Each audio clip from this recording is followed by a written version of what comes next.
Oke, jadi welcome back to Silent Trader Academy channel. Ya, masih berjumpa kembali dengan saya, Om Silent, di kesempatan morning briefing hari ini, tanggal 10 Agustus 2020, mengawali hari pertama di minggu kedua bulan Agustus. Oke, jadi sebelumnya gimana kabarnya teman-teman ya? Sudah melewati weekend ya, dan minggu depan juga long weekend ya, minggu depan long weekend 17 Agustus, hari kemerdekaan. Jadi kalau sudah weekend lupain dulu sahamnya ya. Jadi jangan dipikirin terus ya, diliatin terus di porto yang merah-merah, jangan.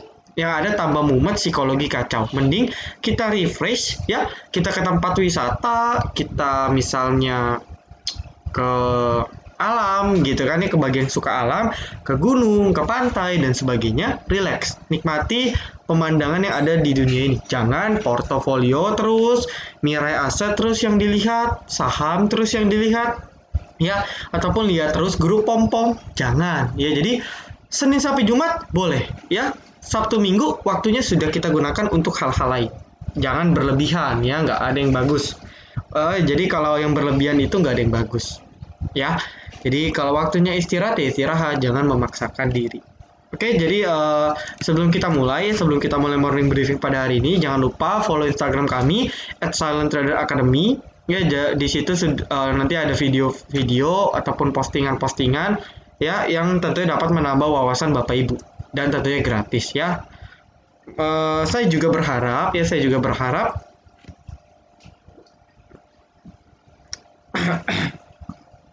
Bapak Ibu yang punya Instagram itu bisa membantu share ya, repost ataupun repost di Instastory dan sebagainya. Oke, sehingga membantu Silent Trader Academy lebih terkenal lagi ya. Jadi like, komen dan juga share dari Bapak Ibu sangat membantu kami dan tim untuk bekerja lebih ekstra lagi melayani Bapak Ibu sekalian, dan tentu memberikan ilmu-ilmu gratis ya di Instagram. Oke, nah jangan lupa ada follow TikTok kami ya, @Silent Trader Academy. Ini sudah ada modelnya juga ya, brand ambasadornya.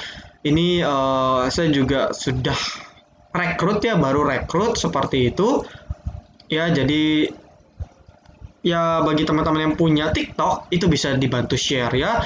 Sayang nih cuman followernya baru 20, iya kan, like-nya bahkan baru 22. Ya, saya sudah kontrak selama 1 bulan, jadi kalau nggak bagus ya mungkin nanti saya akan cabut kontraknya ya. Jadi bisa di-share di seluruh penjuru grup Telegram ya. Ini kan ilmu gratis yang bisa Bapak Ibu pelajari. Oke, saya akan banyak juga kasih ilmu-ilmu gratis di sini. Nanti modelnya saya briefing dulu gitu untuk ilmu-ilmunya, tutorialnya, dan tentu akan penting ya buat Bapak Ibu survive di pasar modal. Oke, jangan lupa juga subscribe YouTube channel Silent Trader Academy.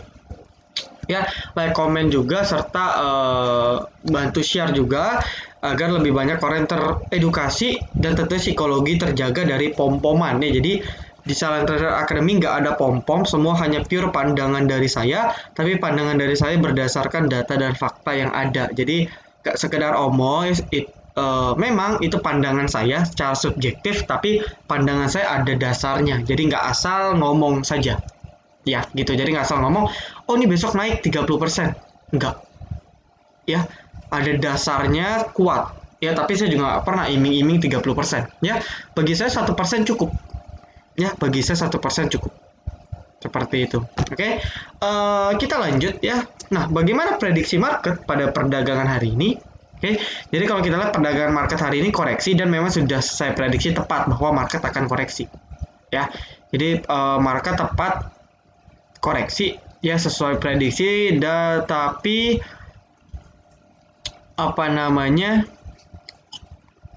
kalau kita cek ya, ini dia closing di 5143, which is 5143 itu sebenarnya dia closingnya berhasil di atas resisten 5139 ya.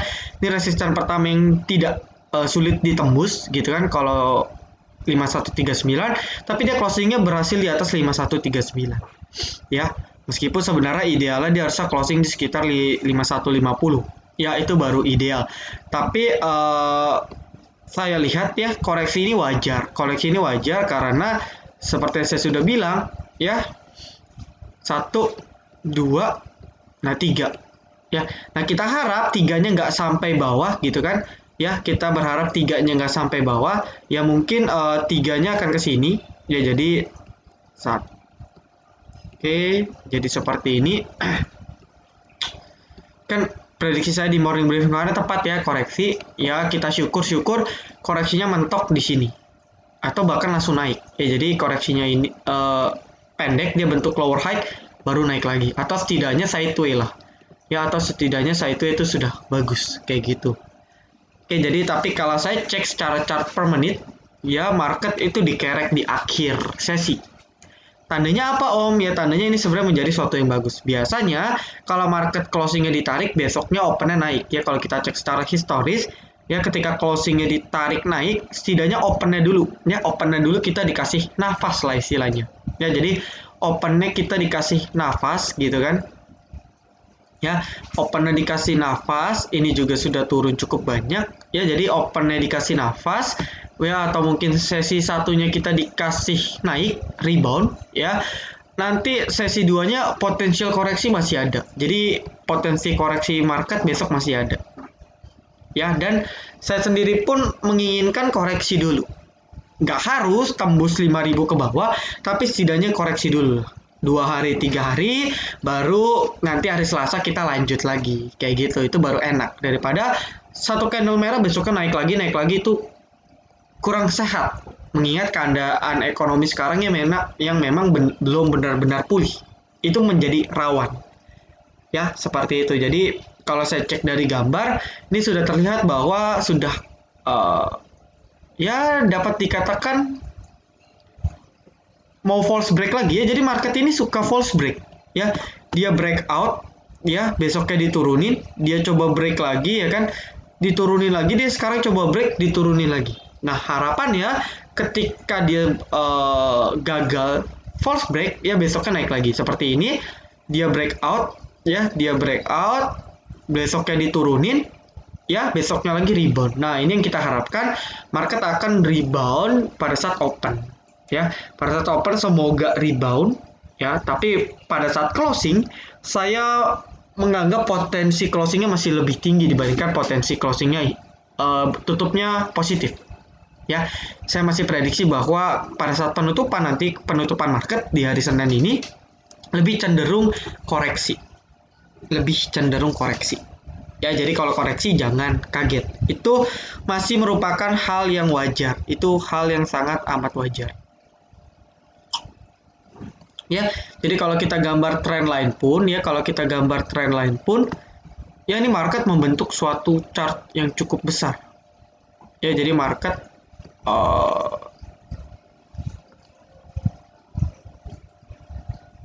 ya, jadi seperti inilah kurang lebih ya. Ini chart yang bisa kita simpulkan dari perdagangan hari. Nah harusnya ya market itu nah seperti ini ya. Oke ya, nah ini presisi sekali ya. Jadi ini 3 garis ini yang bisa kita pakai patokan, boleh di foto, boleh di screenshot, nggak apa-apa ya.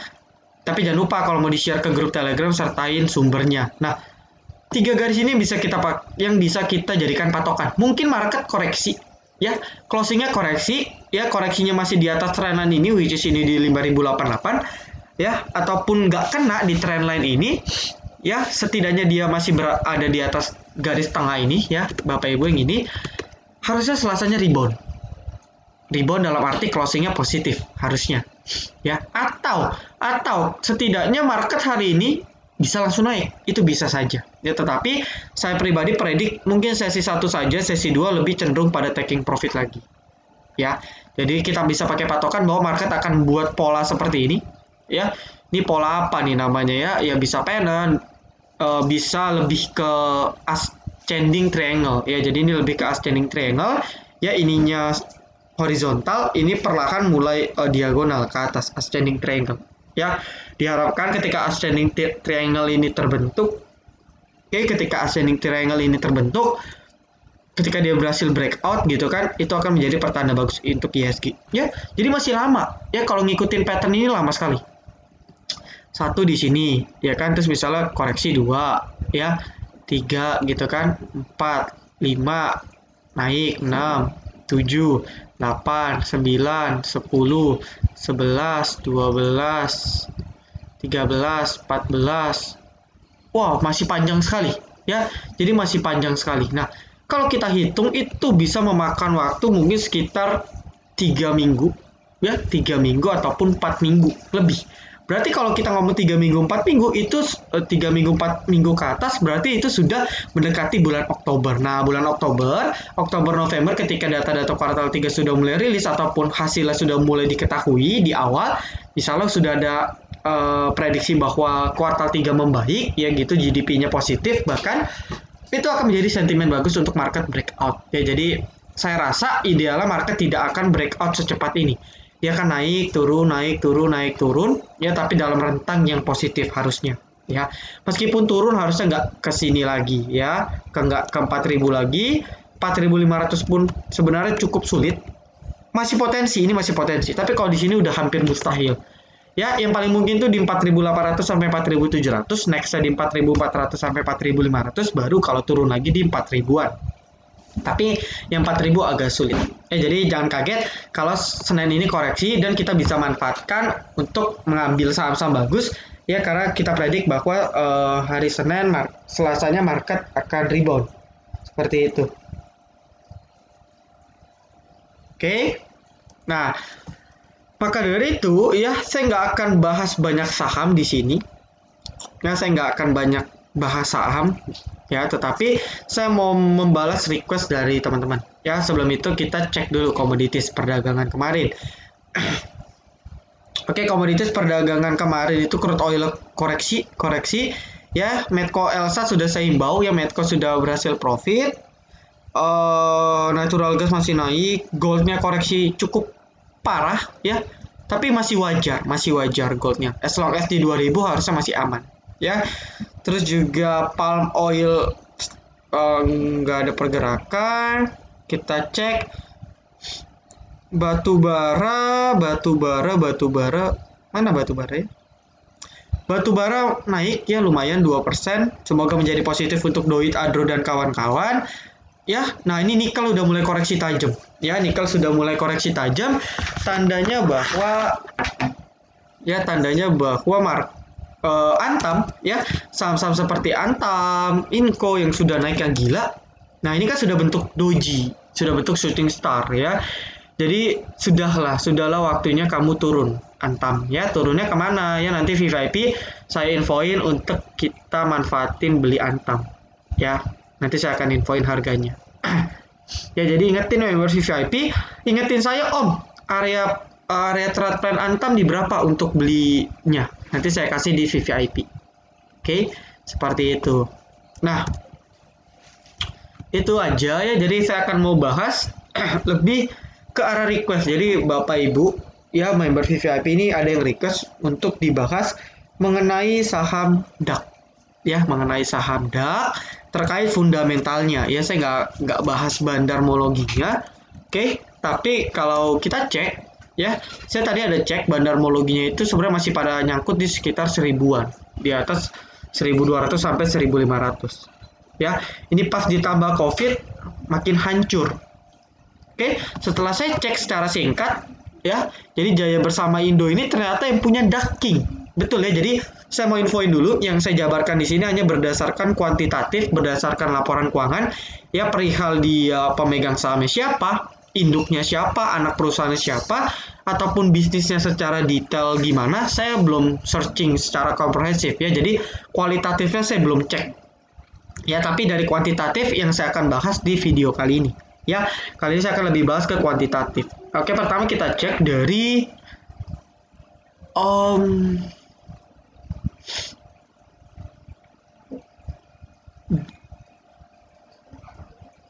akuntan publiknya bisa dicek ya, auditornya bisa dicek ya, seperti ini bisa di searching ya, nanti untuk mengecek terkait kualitas dari audit laporan keuangannya ya. Jadi ada beberapa kasus saham di mana ada auditornya ya, auditornya seperti itu, partner yang ngerjain laporan keuangan ini, yang audit itu sudah ada kasus ya. Biasanya kalau seperti itu laporan keuangannya biasanya nggak valid dinilai oleh investornya. Nanti ini bisa searching, ini JBI ya, saya nggak tahu, nanti bisa searching. Dan ini ada nama-namanya juga. Oke. Oh ini ya, sorry, ini laporan auditor independennya. Grant Thornton ya, ini Gani Sugiro dan Handayani, ini bisa dicek ya, ini partnernya. Oke. Ini lembar pengesahannya aja, nah kita cek.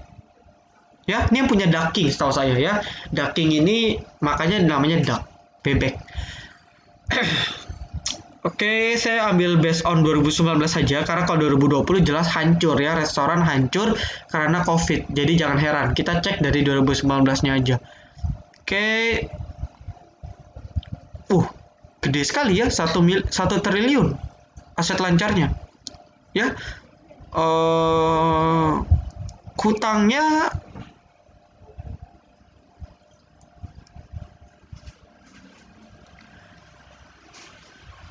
ya, ini menarik nih, ini menarik. Ya, ini karena restoran sih ya, kasnya pun sudah bisa cukup untuk membayar hutangnya. Ya, jadi total hutangnya cuman 500 miliar gitu, dia punya cash itu 700 miliar. Jadi seluruh hutangnya pun dia bisa bayar lunas sebenarnya kalau mau. Ya. Hutang banknya juga kecil, hanya 11 miliar. Ya, sisanya ini hanya utang-utang nggak berbunga, jadi aman. Ya, jadi utang yang nggak berbunga itu nggak masalah. Jadi kalau kita hitung utang berbunganya aja, itu cuman kurang lebih 40 miliar. Sedangkan dia punya cash 700 miliar. Aman sekali. Nah, itu beberapa poin ya. Bagus, ya karena memang bisnisnya kan restoran ya. Bisnisnya restoran, dia pasti dapat cash. Jadi nggak heran. Dia dapat cash banyak gitu kan. Sedangkan ketika dia ngambil barang di supplier, misalnya bebeknya kah ataupun sayur-sayuran dan sebagainya, ya dia bisa pakai termin, entah sebulan entah 2 bulan itu bebas. Tapi kalau bayar, kita kan bayar pasti dapat cash, maka dari itu cashnya itu lebih terjaga ya. Untuk saham-saham seperti retail itu memang cashnya lebih terjaga, jadi jangan heran ya, jadi jangan heran. Oke, piutangnya juga kecil ya, piutangnya juga kecil, jadi masih aman. Oke. Ya, jadi debt to equity ratio-nya juga rendah ya.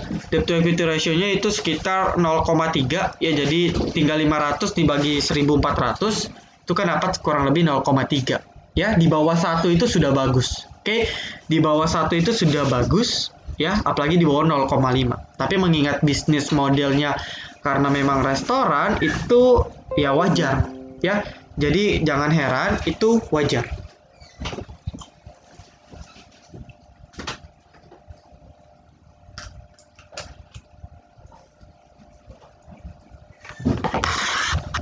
Oke, sebentar ya, saya mau ngecas dulu. Ya, jadi wajar. Jadi jangan bilang, oh, wah bagus sekali nih, utangnya bisa ditutupin oleh kas. Ya, karena memang bisnisnya seperti itu. Jadi wajar. Yang nggak wajar ialah kalau misalnya kasnya pun nggak bisa nutupin hutang, ya, ataupun misalnya working capital-nya ya, current asset dikurang current liabilities-nya negatif, ya untuk bisnis model seperti ini itu jadi warning sekali. Ya, untungnya si DAC ini secara working capital pun juga masih positif ya, aset lancarnya 1M gitu kan,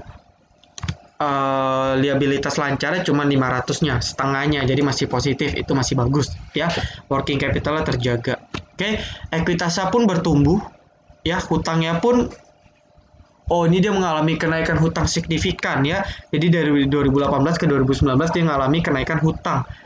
Oke, kenaikan hutangnya didasari dari hutang lain-lain ya, hutang lain-lain dan hutang pajaknya bengkak. Nah, kalau nanti Bapak Ibu mau tahu kenapa bisa bengkak, tinggal cek di notes-nya di 2G,14 sama di 20 ya, sama di notes-nya nomor 17B.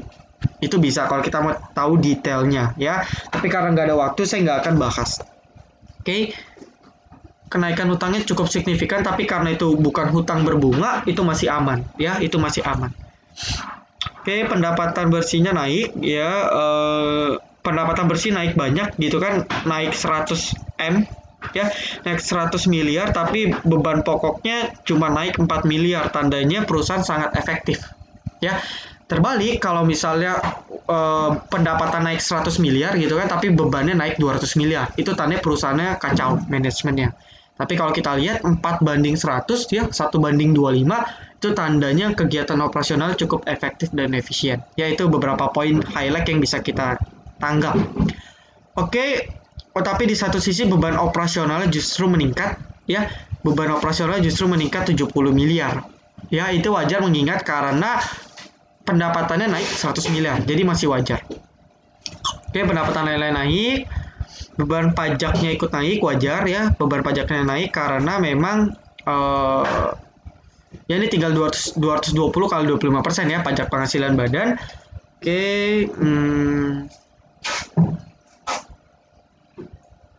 Oke, nggak ada hal penting ya. Ini sudah komprehensif. Ini pendapatan lain ya.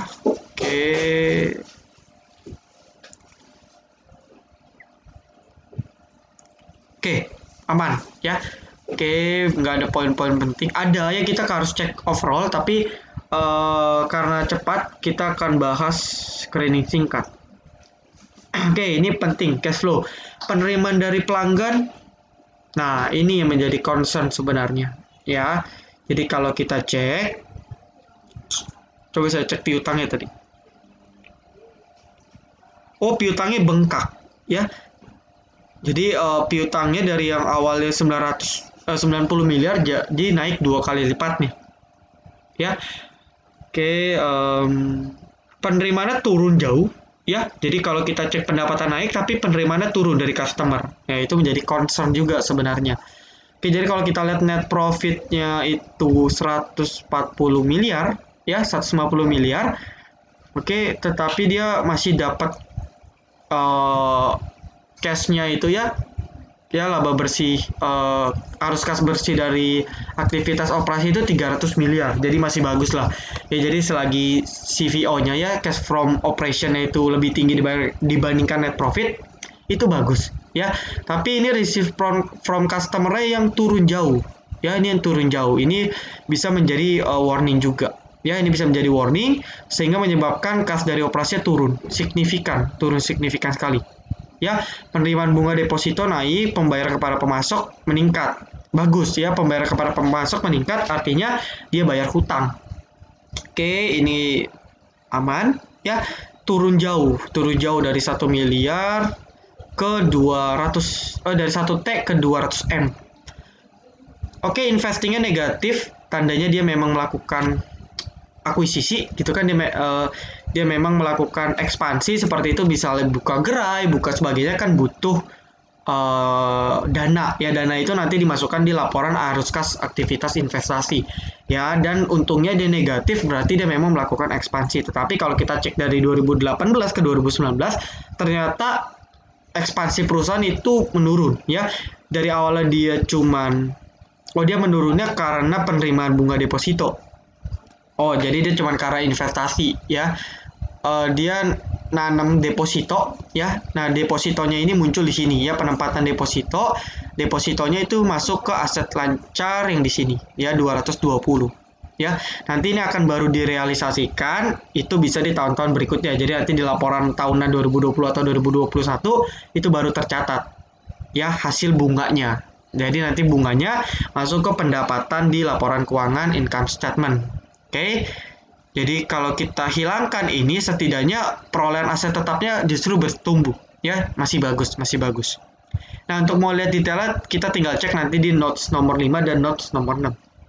Oke, arus kas pendanaan, penerimaan dari, dia dapat dana lagi dari non controlling interest, ya, pembentukan entitas anak baru. Oke, dia berarti buat perusahaan baru, anak usaha. Ya, sisanya bayar hutang, bagus, dia masih bayar hutang. Oke, jadi kalau di total free cashnya itu masih positif di tahun 2019 ya. Jadi masih wajar ya,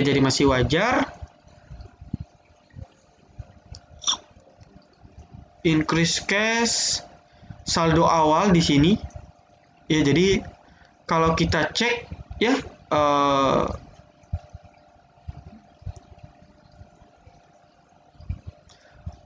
agak ini ya, cash awal tahun 2018 cuma 84 miliar. ya tahun ini naik jadi 700 miliar, dan ternyata setelah kita lihat ya, ini saya belum buka laporan keuangan jadi saya juga baru 700 miliar itu berarti didapat salah satunya dari sini ya, dari pembentukan anak usaha. Oke, terus juga ada penerimaan utang bank ya, dia nerbitin utang bank ya, dia dapat pinjaman dari bank seperti itu, terus juga cashnya bertambah cukup banyak. Oke, salah satunya karena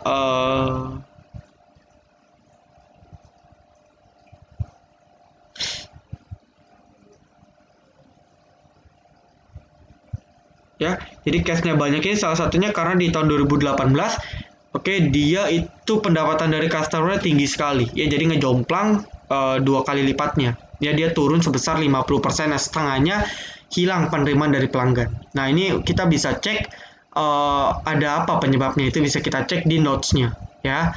Tapi yang jelas dari based on 2019 ya, cash-nya masih positif.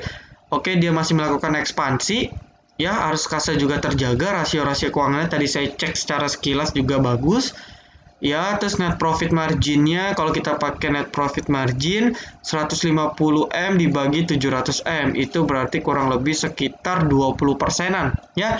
15-20% itu bagus ya, net profit margin di atas 10% itu udah bagus untuk perusahaan. Oke, nah ini arus kas. Oke, saya mau lihat informasi segmen.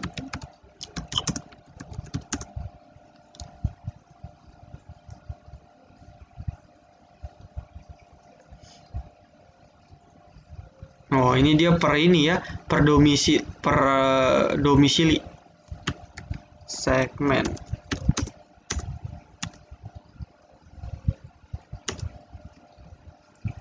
Nah, kita cek aja pendapatannya ya. Oke, rata-rata itu di Jakarta. Jadi base camp-nya di Jakarta. Jadi kalau misalnya Jakarta di lockdown dan sebagainya, tentu akan berdampak. Ya, ini kita bisa cek. Jakarta, Bodetabek, ya, Bandung, Surabaya, di luar Jawa. Ini konsolidasi. Ya, ini dari seluruh anak usaha dikonsolidasi dapatnya 617.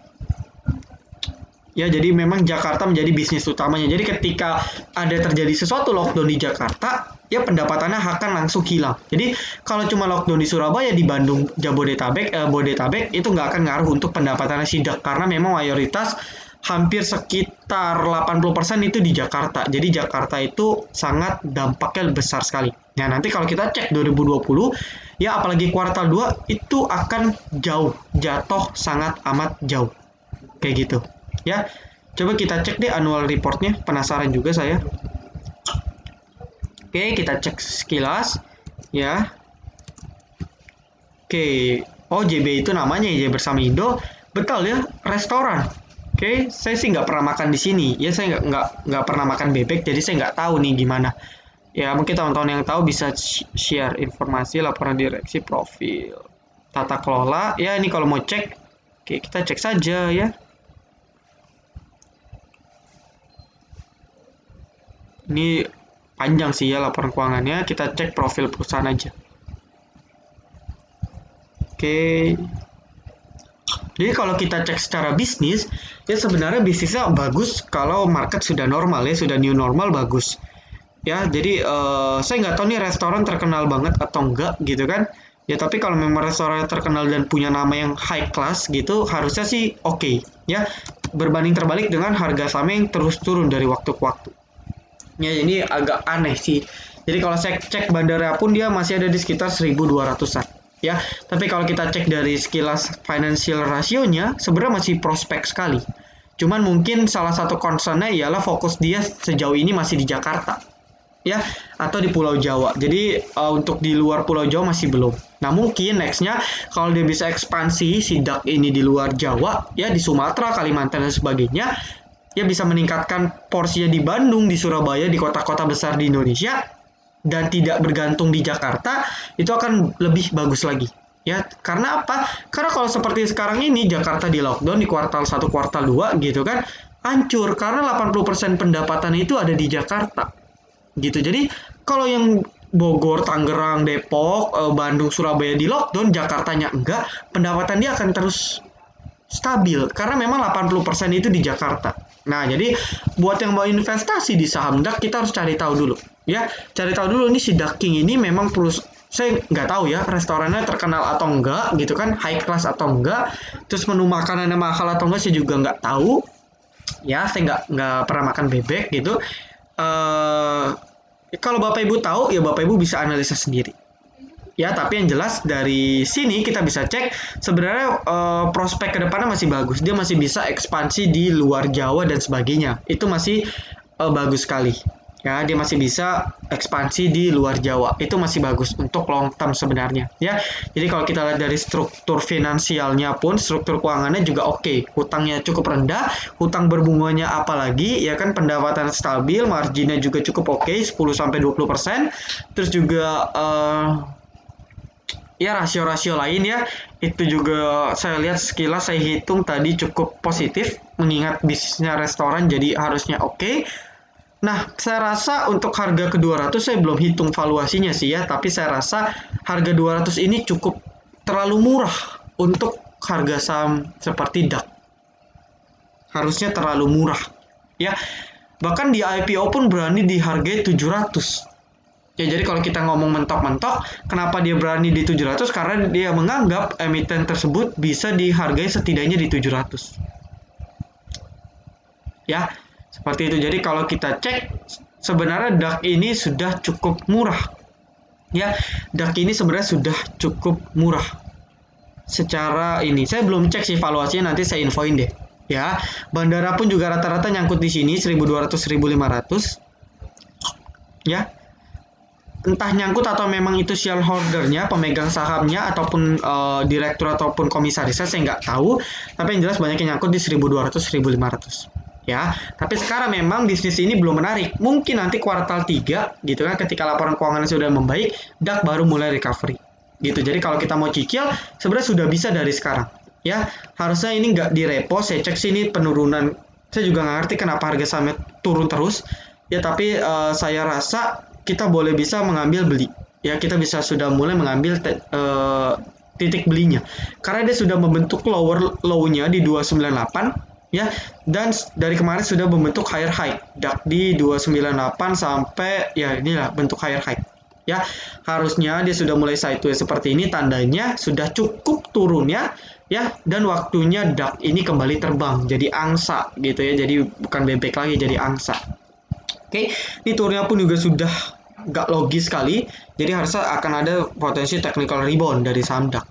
Ya, saya belum cek ada kasus atau enggak, tapi harusnya nggak ada masalah, karena ini bisnisnya restoran.